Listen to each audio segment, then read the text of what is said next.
So we know that Allah subhanahu wa ta'ala, when He said to look after your family first, so please look after your family first, akhi.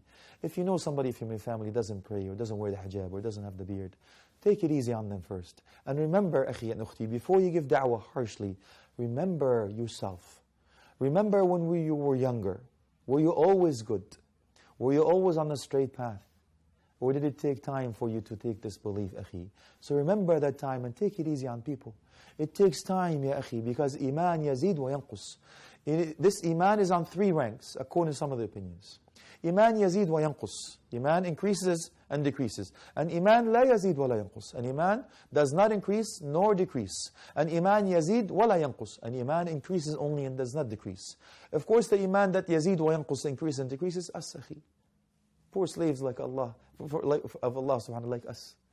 It increases with the ta'at, acts of obedience. And decreases with the acts of disobedience. So check your heart and check your iman. And if the battery is low, go back to the file and find out where you lost it. And go back, make tawbah, and come back.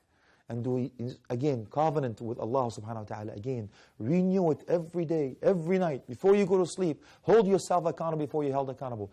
Weigh your actions before they're weighed onto you. Like Umar ibn Khattab radiallahu anhu used to teach us. So we have that, inshaAllah. So he said this, iman comes in the circles. So we know that the first one increases, decreases like us. And the one that does not increase or decrease are the angels. جُبِلُوا عَلَى الطَّاعَةِ. They were created to act, to worship Allah subhanahu wa ta'ala.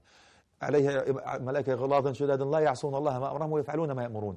Upon this is that one that the guardians, they don't disobey Allah and they only do what Allah subhanahu wa ta'ala commands them to do. So they don't have to go through that acts of obedience and disobedience because that's the way they're created for. So their iman does not increase and decrease like us.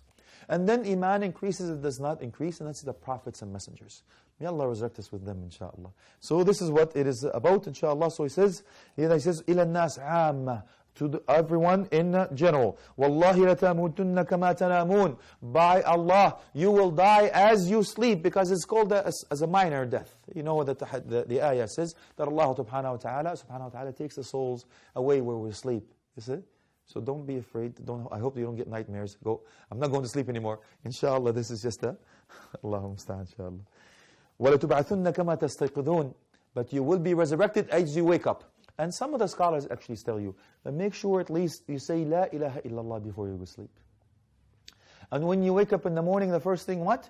The dua. أشهد أن لا إله إلا الله وأشهد أن محمدا عبده ورسوله الحمد لله الذي أحيانا بعد ما ماتنا وإليه النشور. So the dua says, when you go to sleep, I ask you for the sake of Allah to get Hisn al-Muslim, the fortress of a Muslim, small booklet. But it's very minor money. Just spend it, invest, inshallah, ukhti. Put it in your pocket. Don't leave home without it. And I know when you go on the bus or the train or the car and the traffic, if you, instead of listening to Allahumma musta'an, all that stuff, and you're getting frustrated, take that Hisn Muslim, read it on the bus or in the car. Not read it while you're driving, inshallah. I mean, if there's a traffic or in the train, learn something. So you learn this dua. And actually, the scholar says, if it's the last thing you say, La ilaha illallah, before you go to sleep. And when you wake up in the morning, the dua, it says again, that you say the shahada one more time. Praise is due to Allah, that the one that gave me life after death, you see, that explains it. And وَإِلَيْهِ, and unto him we are going to be resurrected. تُبْعَثْ مَعَ الْمُوَحِّدِينَ. You know why? Because when we die, you will feel that you're in a sleep, slumber, in your grave, and you're among the righteous, inshaAllah. And when you're resurrected, you feel that you're waking up. And you're used to say La ilaha illallah when you wake up. So you will say La ilaha illallah, you will say the shahada when you're resurrected. Right away you will be resurrected with that monotheist. Allahu Akbar. Look at the beauty and the reward of the dua. So let us do homework, akhi. We always have to listen to something and implement it and learn from it and make sure we don't just entertain ourselves and we're wasting some time. That's not the reason for it, wallahi. The books are on the shelves. Go get it. But we want to listen with our hearts and mind and soul, akhi, to make sure that we are changing for the better. إِنَّ اللَّهَ لَا يُغَيِّرُ مَا بِقَوْمٍ حَتَّى يُغَيِّرُ مَا بِأَنفُسِهِمْ. Indeed, Allah subhanahu wa ta'ala will not change anyone unless they want to change within themselves. So that should be your intention. Your intention should be, I am listening to change, O Allah. I am listening to come close to you, O Allah. I am listening to establish the sunnah and implement the sunnah of Prophet Muhammad sallallahu alayhi wa sallam. You will win this life and in the hereafter, inshaAllah. So Prophet Muhammad sallallahu alayhi wa sallam teaches them that you will die as you are asleep. You will be resurrected as you waking up. Give them a tangible example they can relate to. Something that is a daily chore. It happens to you just like that. You can go to death when you go to sleep. And you can't go up again. So think about it, akhi. Before you go to sleep every night from here on in, I want you to put that pros and cons. I've done this is good, I need to do more of that. I've done this is bad, I need to do less of that. And when you put your head on the pillow, akhi and ukhti, are you ready not to be able to raise it again? Are you ready to be able to close your eyes once for the last time? Are you ready for that breath to go out, not come back in? For that eyes not to blink again? For that heart not to hear a pulse again? Are you ready to meet Allah subhanahu wa jalla fi'ulah?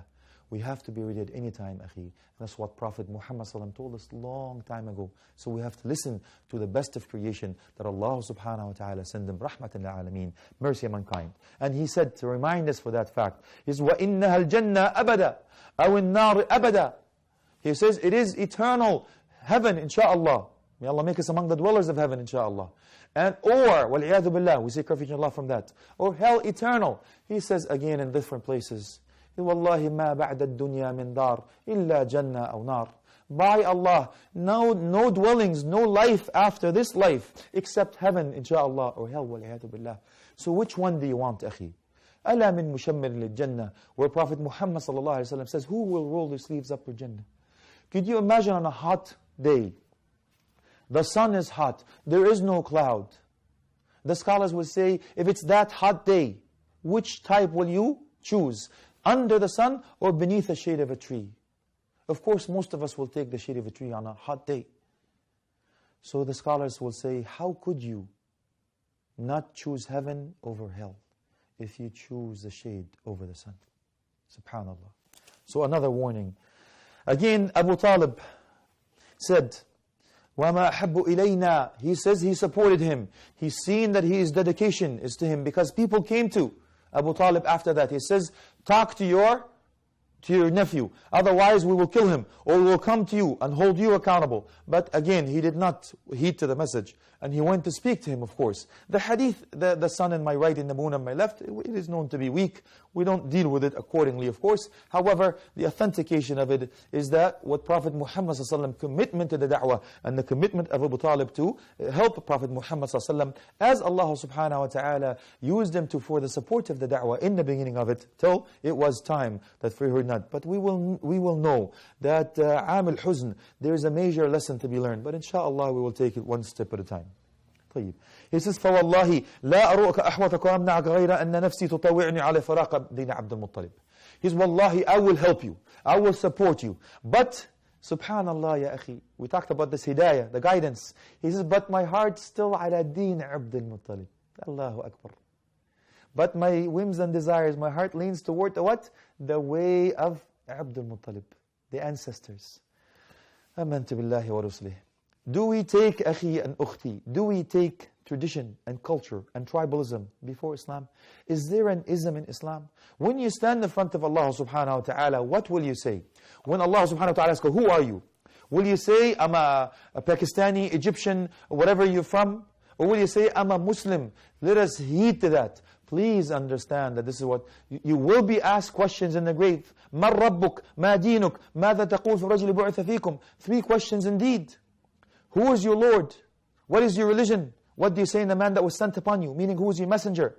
But only Allah subhanahu wa jalla fi'ula, by His infinite wisdom and mercy and compassion, gives us the questions before we're asked. Not only that, He gives us the answers before we're asked. Subhanallah. If you find in any exam, any place, do you think they will give you the questions? Certainly not. And they will certainly not give you the answers to these questions. But look at the mercy of Allah subhanahu wa ta'ala. He tells you that these questions that will be asked. And He gives you the answers. But the condition is, يُثَبِّتُ اللَّهَ الَّذِينَ آمَنُوا بِالْقَوْلِ الثَّابِتِ فِي الْحَيَاةِ الدُّنْيَا وَفِي الْآخِرَةِ وَيَفْعَلُ اللَّهُ مَا يَشَاءُ. The condition is that Allah subhanahu wa ta'ala will give you the thabat. You will be able to say, La ilaha illa Muhammad Rasulullah, inshallah, before you die. But Abdullah ibn Mas'ud says this qawl al-thabit is that, the shahada, before you die, and when you're resurrected, inshallah, and then you're in the grave. But what is the condition, akhi? الَّذِينَ آمَنُوا. Yes, not everyone. Those who believe. So again, hold on to that belief, akhi, as much as you can, and ukhti, inshallah. And then, again, Prophet Muhammad ﷺ, after he's given the advice and the wisdom to his own immediate family, he goes to that Jabal al-Safa. He comes up and stands on the mountain of the Safa. And he says, Wa sabaha, ya sabaha. Is this a calling and warning? Like what? It's like an army coming to invade you. And he calls in to gather everyone. No condition now. It's for everyone, not just his own family. And he goes up and he says, Ya Bani Fihr, Ya Bani Adi, Ya Bani Fulan, Ya Bani Fulan. And he says, Ya Bani Abdul Muttalib. All of these tribes, come. And they gathered around him. فَقَالُوا سَمِعُوا مَنْ الَّذِي يَهْتِفُ? Who is the one that's speaking? It is Muhammad sallallahu alayhi wa sallam. The people came close and quickly. And then Prophet Muhammad sallallahu alayhi wa sallam, when he saw them gathered, he says, أَرَأَيْتَكُمْ لَوْ أَخْبَرْتَكُمْ أَنَّ خَيْلًا بِالْوَادِي. If I tell you that there's an army coming to invade you in the morning, will you believe me?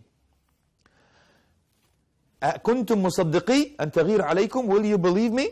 قالوا نعم ما جربنا عليك كذبا. Allahu Akbar.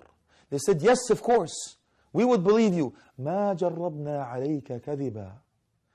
We know not any false or you telling lies. Look at the reputation that exceeded Prophet Muhammad sallallahu alaihi wasallam. Allahu Akbar. So how is your reputation, akhi and ukhti? How do you deal with your neighbors? When you move into a house, do your neighbors want to move out? Say, sell the house. The value that is going to go down. Or when you die, you say, Alhamdulillah Rabbil Alameen. So how is your wife, akhi? Is your wife going to have a party when you die? Or will she cry? And same with you, ukhti. So we know now, Prophet Muhammad says, his reputation, مَا جَرَّبْنَا عَلَيْكَ. We did not know anything of falsehood. So he says, فَإِنِّي نَذِيرٌ لَكُمْ بَيْنَ يَدَيْ عَذَابٌ شَدِيدٌ. I am a warner. I come with a grave punishment if you don't heed to the message. إِنَّمَا مَثَلِي وَمَثَلُكُمْ كَمَجْلٌ لَجَلَ الْعَدُوُّ فَانْتَلَقَ بِرَبِّ الْأَهْلِ. So it's as if I see the enemy and I've come to his family, but his family, he said what? أَيَّ تَطَلَّعَ وَيَنْظُرْ مِنْ مَكَانٍ عَلَى. Says that I see him from a place that is far, and I'm warning you, come back before it's too late. Come back before it's too late. فَخَشَى أَن يَسْبَقُوهُ فَجَعَلَ يُنَادِي يَا صَبَاحًا. So I wanted to beat the enemy to you and say, Ya Sabaha, Ya Sabaha. Heed to the message. Learn and warn before it's too late. So is it too late for you, akhi and ukhti? I hope not. And I ask Allah subhanahu wa ta'ala to make us among those who listen speech and follow the best of it. وآخر دعواهم الحمد لله رب العالمين وصلى الله على آله وصحبه والتابعين جزاكم الله خيرا والسلام عليكم ورحمة الله وبركاته. He was a prophet, that was his role, to spread Islam, that was his goal. He worshipped Allah with all his soul, Muhammad. He was a prophet, that was his role, to spread Islam, that was his goal. He worshipped Allah with all his soul, Muhammad.